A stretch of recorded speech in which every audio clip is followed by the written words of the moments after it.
And as I was there, I was looking at one of Van Gogh's most well-known paintings, which is Cypress and the Wheat Fields.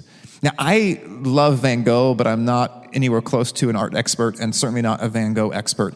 And I went there, and I was enjoying it the way a very novice art person would go and enjoy it. I was sitting there, I was looking at it, taking notice of some of the brushstrokes, some of the vivid colors, just how rich and vibrant this is. I probably was there for about 2.5 or 3 minutes, and I was enjoying it. And I was getting ready to leave. And I had taken note that I was enjoying it more than almost anyone else there. Other people are kind of like coming up, looking at it, 10 seconds, and then moving on. Right as I was getting ready to check out and move on, a woman came up who had a couple behind her, and I was able to tell that she was a professional art expert who had been hired as a guide by this rather wealthy-looking couple behind her.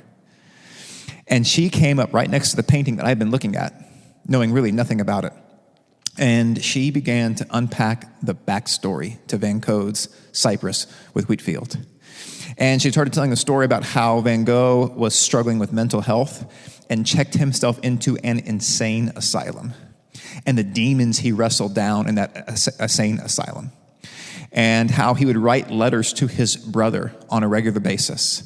And one of the letters that we have from Van Gogh is a letter describing the view outside of his room, like what he could see from his window, and how he could see this beautiful cypress tree filled with the gold grain around it, and how it brought him joy, and how he wanted to put a piece together that would be one of his most well-known pieces that would be like recorded throughout history.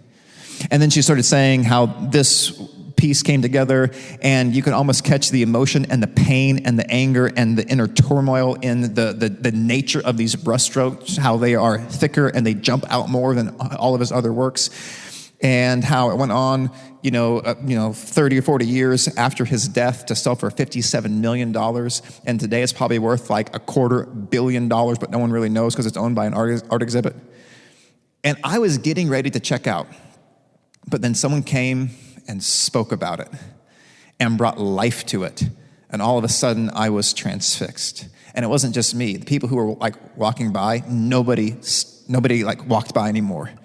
They were just gripped by this person who knew the backstory and was able to compel us into it by what they did. And as I was ultimately walking away, as she finished her little discourse, I thought, that's really what we're called to do as preachers and teachers of God's word. Like, people know, hey, this is beautiful, this is important, this is valuable, like it's here for a reason, but they just walk by. They don't know the richness. They don't know the backstory. They don't know the depth. They don't quite know the true value of it. And your job is really like that tour guide who is an expert in Van Gogh, who knows everything about his life, who's an expert in that specific painting. And you're able to take people who are going to walk by and check out and pull them in. And so somehow or another, you have to be able to take what you know about Van Gogh, what you know about that painting, and communicate it in such a way that draws in. And that's really what you wanted to be doing with the scriptures, as you have the chance to teach, as you have the chance to preach, to draw people in, to enthrall them. And there's an art to doing that.